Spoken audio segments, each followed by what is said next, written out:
Welcome back to my YouTube channel. Actually ಇವತ್ತು egg rice ಮಾಡಬೇಕಂತಿದ್ದೇನೆ. ಆ ರೆಸಿಪಿನ ನಾನು ನಿಮ್ಮ ಹತ್ರ ಶೇರ್ ಮಾಡಿಕೊಡ್ಬೇಕು ಅಂತ ಇದ್ದೇನೆ. ಓಕೆ, ಬನ್ನಿ ಹೇಗೆ ಮಾಡುವ ಅಂತ ನೋಡುವ.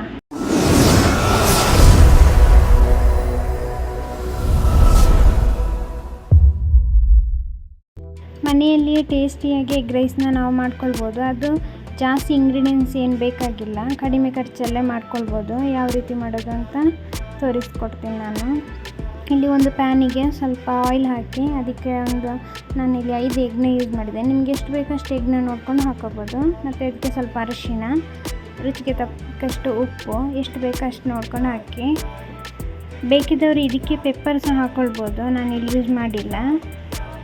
ಚೆನ್ನಾಗಿ ಮಿಕ್ಸ್ ಮಾಡ್ಕೊಳ್ಳುವ.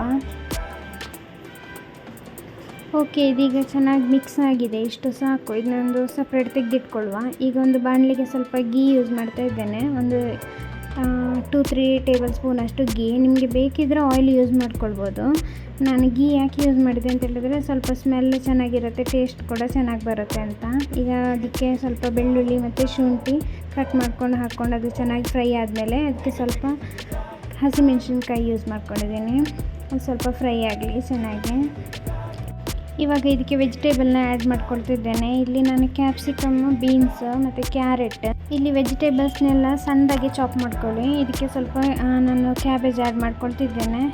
ಇದು ಸ್ವಲ್ಪ ಚೆನ್ನಾಗಿ ಫ್ರೈ ಆಗಲಿ. ಅಂದರೆ ಜಾಸ್ತಿ ಫ್ರೈ ಆಗಬೇಕು ಅಂತ ಏನಿಲ್ಲ, ಲೈಟಾಗಿ ಫ್ರೈ ಮಾಡಿಕೊಂಡ್ರೆ ಸಾಕು. ನಾನು ಸ್ವಲ್ಪ ಜಾಸ್ತಿ ಫ್ರೈ ಮಾಡ್ಕೊಂಡಿದ್ದೇನೆ. ನಿಮಗೆ ಹೇಗೆ ಬೇಕೋ ಹಾಗೆ ಮಾಡ್ಕೊಳ್ಳಿ. ಮತ್ತು ಇದಕ್ಕೆ ಆವಾಗಲೇ ಎಗ್ ಸ್ವಲ್ಪ ಫ್ರೈ ಮಾಡಿ ಇಟ್ಕೊಂಡಿದ್ದೀವಲ್ಲ, ಅದನ್ನ ಆ್ಯಡ್ ಮಾಡ್ಕೊಳ್ಳುವ. ಚೆನ್ನಾಗಿ ಮಿಕ್ಸ್ ಮಾಡ್ಕೊಳ್ತಿದ್ದೇನೆ. ಓಕೆ, ಇದೀಗ ಇಷ್ಟು ಚೆನ್ನಾಗಿ ಮಿಕ್ಸ್ ಆಗಿದೆ. ಇವಾಗ ರೈಸ್ ಆ್ಯಡ್ ಮಾಡ್ಕೊಳ್ಳುವ. ನಾನಿಲ್ಲಿ ರೈಸ್ ಬೇಯಿಸುವಾಗಲೇ ಸಾಲ್ಟನ್ನು ಹಾಕ್ಕೊಂಡಿದ್ದೇನೆ. ಯಾಕೆಂತ ಹೇಳಿದರೆ ಅದು ಸಪ್ಪೆ ಆಗುತ್ತೆ, ಅದಕ್ಕೋಸ್ಕರ ಸಾಲ್ಟನ್ನ ಹಾಕಿ ನಾನು ಬೇಯಿಸ್ಕೊಂಡಿದ್ದು. ಮತ್ತು ಇಲ್ಲಿ ಎಗ್ಗಿಗೂ ಕೂಡ ನಾನು ಆವಾಗಲೇ ಸಾಲ್ಟ್ ಹಾಕಿದ್ದೇನೆ, ಅದಕ್ಕೋಸ್ಕರ ಸಪ್ರೇಟಾಗಿ ಏನು ಸಾಲ್ಟ್ ಯೂಸ್ ಮಾಡ್ಕೊಂಡಿಲ್ಲ. ಇವಾಗ ಇದಕ್ಕೆ ಸಾಸಸ್ನ ಆ್ಯಡ್ ಮಾಡ್ಕೊಳ್ಳುವ.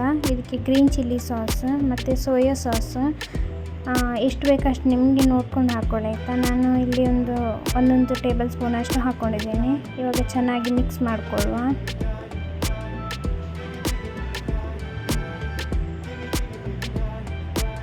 ಇವಾಗ ಇದಕ್ಕೆ ಸ್ವಲ್ಪ ಪೆಪ್ಪರ್ ಹಾಕ್ಕೊಳ್ತಿದ್ದೇನೆ. ನಿಮಗೆ ಖಾರ ಬೇಕು ಅಂತ ಇದ್ದರೆ ಪೆಪ್ಪರ್ ಯೂಸ್ ಮಾಡ್ಕೊಳ್ಳಿ, ಇಲ್ಲಾಂದರೆ ಸ್ವಲ್ಪ ಕಡಿಮೆನೇ ಹಾಕ್ಕೊಳ್ಳಿ. ಇಲ್ಲಿ ನಾನು 1 ಸ್ಪೂನ್ ಆಗುವಷ್ಟೇನೋ ಹಾಕ್ಕೊಂಡಿದ್ದೇನೆ. ಇವಾಗ ಇದನ್ನ ಚೆನ್ನಾಗಿ ಮಿಕ್ಸ್ ಮಾಡಿಕೊಳ್ಳುವ.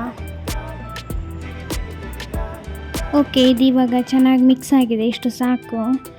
ಇವಾಗ ಎಗ್ ರೈಸ್ ರೆಡಿ ಆಯಿತು. ಗೊತ್ತಾಯ್ತಲ್ಲ ಎಷ್ಟು ಸಿಂಪಲಾಗಿ ನಾವು ಮನೇಲಿ ಎಗ್ ರೈಸ್ನ ಮಾಡ್ಕೊಳ್ಬೋದು ಅಂತ. ನಾನು ಎಗ್ ರೈಸ್ ಜೊತೆ ಕಾಂಬಿನೇಷನಿಗೆ ನಾನಿಲ್ಲಿ ಎಗ್ ಆಮ್ಲೆಟ್ನ ಮಾಡ್ಕೊಳ್ತಿದ್ದೇನೆ, ಅದು ಡಿಫ್ರೆಂಟಾಗಿ. ಇಲ್ಲಿ ಒಂದು ಬೌಲಿಗೆ ಟೊಮೆಟೊ ಮತ್ತು ಹಸಿಮೆಣಸಿನ್ಕಾಯಿ, ಆನಿಯನ್ ಸಣ್ಣದಾಗಿ ಕಟ್ ಮಾಡ್ಕೊಂಡು ಹಾಕಿ, ಅದಕ್ಕೆ ಅರಿಶಿಣ, ಉಪ್ಪು ಮತ್ತು ಇಲ್ಲಿ 3 ಎಗ್ನ ಯೂಸ್ ಮಾಡ್ಕೊಂಡಿದ್ದೇನೆ. ನಿಮ್ಗೆ ಎಷ್ಟು ಬೇಕು ಅಷ್ಟು ಎಗ್ ಮಾಡ್ಕೊಂಡು ಹಾಕ್ಕೊಳ್ಳಿ. ಇವಾಗ ಇದನ್ನ ಚೆನ್ನಾಗಿ ಮಿಕ್ಸ್ ಮಾಡ್ಕೊಳ್ಳುವ. ಇವಾಗ ಚೆನ್ನಾಗಿ ಮಿಕ್ಸ್ ಆಗಿದೆ, ಇಷ್ಟು ಸಾಕು. ಇವಾಗ ಒಂದು ಪ್ಯಾನಿಗೆ ಆಯಿಲ್ ಹಾಕಿ, ಇಲ್ಲಿ ಆನಿಯನ್ನ ಆಲ್ರೆಡಿ ರೌಂಡಾಗಿ ಕಟ್ ಮಾಡಿ ಇಟ್ಕೊಂಡಿದ್ದೆ. ಇದನ್ನ ಆಯಿಲ್ ಮೇಲೆ ಹಾಕಿ 1 ಸ್ಪೂನ್ ಮೂಲಕ ಎಗ್ ರೆಡಿ ಮಾಡಿ ಇಟ್ಕೊಂಡಿದ್ದೀವಲ್ಲ ಅದನ್ನ ಇದರೊಳಗಡೆ ಹಾಕ್ಕೊಳ್ಳುವ. ಇವಾಗ ಇದು ರೆಡಿ ಆಗಿದೆ. ಇವಾಗ ಸ್ವಲ್ಪ ಉಲ್ಟಾ ಹಾಕಿ ಅದನ್ನ ಚೆನ್ನಾಗಿ ಫ್ರೈ ಮಾಡ್ಕೊಳ್ಳುವ. ಇವಾಗ ಫ್ರೈ ಆಗಿದೆ, ಇಷ್ಟು ಸಾಕು. ನೀವು ಈ ರೆಸಿಪಿನ ಮನೆಯಲ್ಲಿ ಟ್ರೈ ಮಾಡಿ ನನಗೆ ತಿಳಿಸಿ ಹೇಗಾಗಿದೆ ಅಂತ. ಐ ಹೋಪ್ ನಿಮಗೆ ಈ ವಿಡಿಯೋ ಇಷ್ಟ ಆಗಿದೆ ಅಂತ. Thank you for watching my vlog.